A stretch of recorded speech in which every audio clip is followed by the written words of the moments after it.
Welcome to the wisdom world. आज हम देखेंगे कि यूथ मोबिलिटी स्कीम वीज़ा कैसे अप्लाई करना है। सबसे पहले आप गूगल में www.government.uk ये वेबसाइट देंगे और तब ये पेज ओपन होगा। ये यूके की ऑफिशियल वेबसाइट है।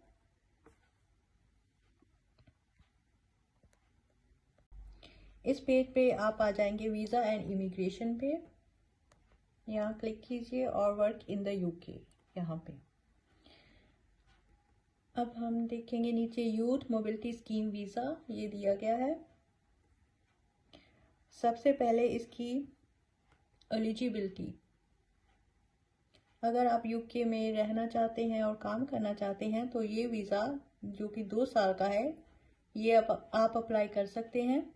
आपकी एज होनी चाहिए 18 से 30 साल और आपके पास कम से कम 2.5 लाख इंडियन रुपीस सेविंग में होनी चाहिए। और आप इसमें अप्लाई कर सकते हैं अगर आप 15 जुलाई को जाना चाहते हैं, आपके ट्रैवल प्लान 15 जुलाई के हैं तो आप 6 महीने पहले ही ये वीज़ा अप्लाई करेंगे, यानी कि 16 जनवरी को। और आपका डिसीजन 3 हफ्तों के अंदर आपको मिल जाएगा।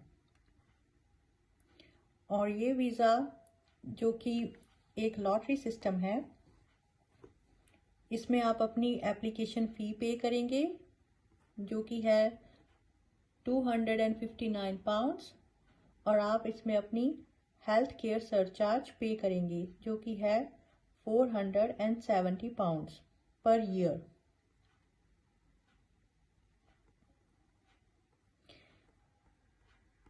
ये आप अपनी हेल्थ केयर इमिग्रेशन एप्लीकेशन के अंदर ही पे कर देंगे।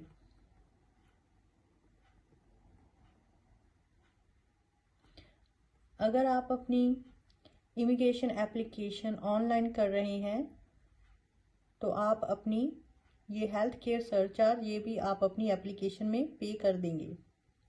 और अगर आप अपनी अपॉइंटमेंट बुक करते हैं तो तब आप पे कर सकते हैं। अगर आप ये एप्लीकेशन बाय पोस्ट सेंड करेंगे तो ये भी आपको ऑनलाइन पे करनी पड़ेगी पहले, before you send your application. पहले आप अपनी हेल्थ केयर पे करेंगे, उसके बाद आपको एक नंबर मिलेगा IHS नंबर, वो आप अपनी एप्लीकेशन फॉर्म पे लिखेंगे अगर आप बाय पोस्ट अप्लाई करेंगे। इस नेशनल हेल्थ सर्विस में ये सब कुछ जो आप पेड करेंगे ये आप यूज़ कर सकते हैं जब आपने पे कर लिया है और आपको वीज़ा मिल चुका है। इसमें सब कुछ इंक्लूडेड नहीं है, जैसे dental treatment, eye test and prescription. ये इन चीज़ों के लिए आपको एक्स्ट्रा पे करना पड़ेगा वहाँ पे यूके में।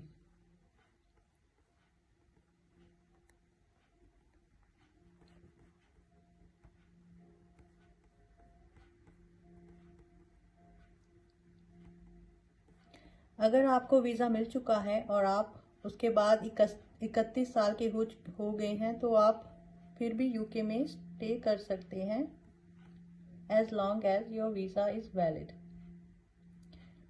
अब आप इस वीज़ा पे क्या कर सकते हैं, आप इसमें स्टडी कर सकते हैं, बट सम कोर्सेज के लिए आपको academic technology approval scheme certificate ये लेना पड़ेगा। आप वहाँ पे काम कर सकते हैं, आप सेल्फ एम्प्लॉयड बन सकते हैं और अपनी एक कंपनी शुरू कर सकते हैं। आप वहाँ पे जाके प्रोफेशनल स्पोर्ट्स पर्सन की तरह काम नहीं कर सकते, जैसे कि कोच। आप अपनी स्टे को एक्सटेंड नहीं कर सकते, आप पब्लिक फंड्स नहीं ले सकते और आप अपनी किसी भी फैमिली मेम्बर को वहाँ पे बुला नहीं सकते, उनको अपना अलग से अप्लाई करना पड़ेगा। अब देख लेते हैं एलिजिबिलिटी। ये वीज़ा उनके लिए है जो कि इन कंट्रीज़ के सिटीज़न हैं, Australia, Canada, Monaco, New Zealand, San Marino and Iceland.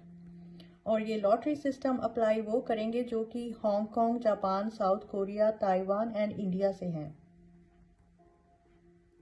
आपकी एज 18 से 30 होनी चाहिए जब आप ये लॉटरी सिस्टम में एंट्री लेंगे। आप इसमें नहीं अप्लाई कर सकते जब आपके बच्चे हैं। अगर आपके बच्चे हैं जो कि 18 साल से कम है और आपके साथ रह रहे हैं तो आप ये अप्लाई नहीं कर सकते। अगर आप ऑलरेडी इस स्कीम के तहत यूके में हैं तो भी आप ये अप्लाई नहीं कर सकते। यहाँ पे ये लिखा हुआ है कि अभी तक इंडियन नेशनल्स के लिए ये स्कीम ओपन नहीं की गई है, बट ये सून ओपन हो जाएगी।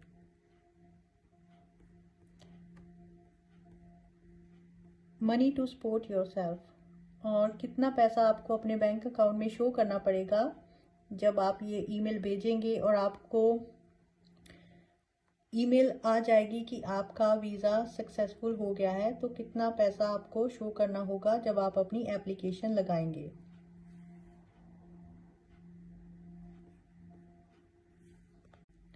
अब देख लेते हैं कि ईमेल कैसे सेंड करनी है।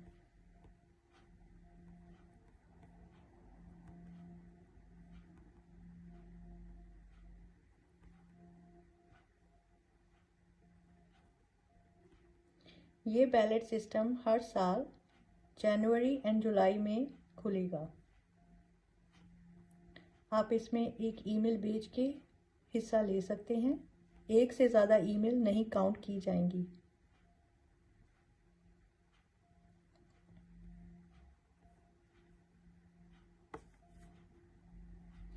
ये ईमेल लॉटरी 48 घंटों के लिए खुलेगी। ये लॉटरी सिस्टम 48 घंटों के लिए खुलेगा। जितने भी ईमेल ये इनको आ जाएंगे 48 घंटों में, उसके बाद ये बंद हो जाएगा और आपको एक कंफर्मिंग ईमेल मिल जाएगी कि आपकी एंट्री हो गई है।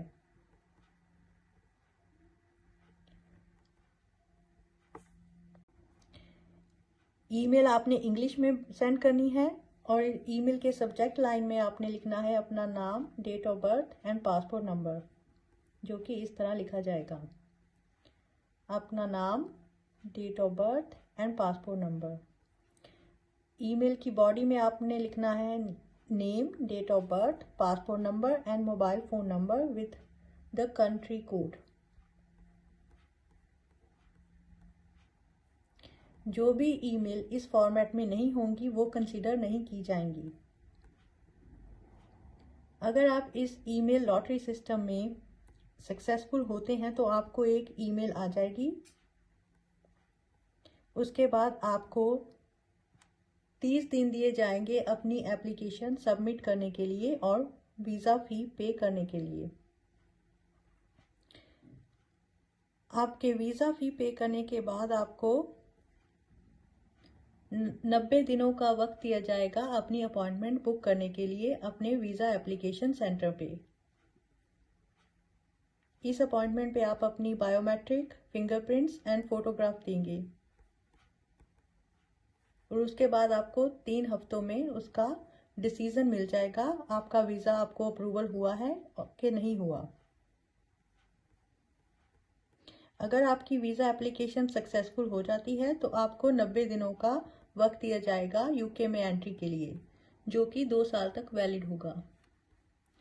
अगर आप यूके में 90 दिनों के तहत नहीं जा सकते, आप किसी वजह से वहाँ एंट्री नहीं कर सकते इन 90 दिनों में, तो आपको अपनी एक एक्सटेंशन के लिए अप्लाई करना होगा।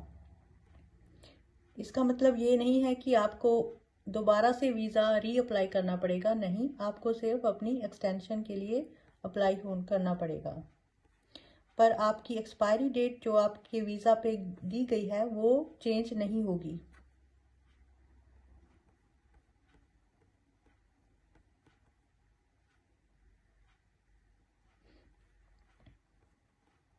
अगर आप इस लॉटरी सिस्टम में नहीं सक्सेसफुल होते तो आपको एक ईमेल आ जाएगी, पर आप दोबारा से इसमें एंट्री ले सकते हैं जब ये फिर से खुलेगा जुलाई में।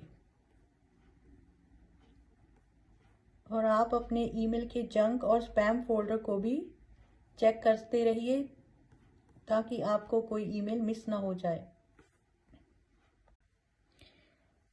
जब आपने अप्लाई करना है तो आपको किन किन डॉक्यूमेंट्स की ज़रूरत पड़ेगी, वो है आपका पासपोर्ट जो कि वैलिड हो, आपकी बैंक स्टेटमेंट जिसमें आपकी सेविंग्स होंगी, और एक ट्यूबरक्लोसिस टीबी का टेस्ट रिजल्ट, ये आपको देने पड़ेंगे डॉक्यूमेंट जब आप अपना वीज़ा अप्लाई करेंगे।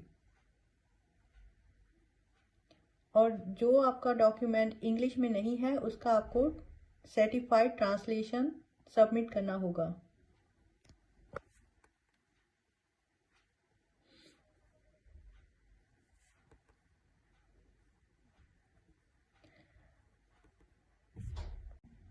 Thank you for watching. Please like, share and subscribe my channel, and good luck.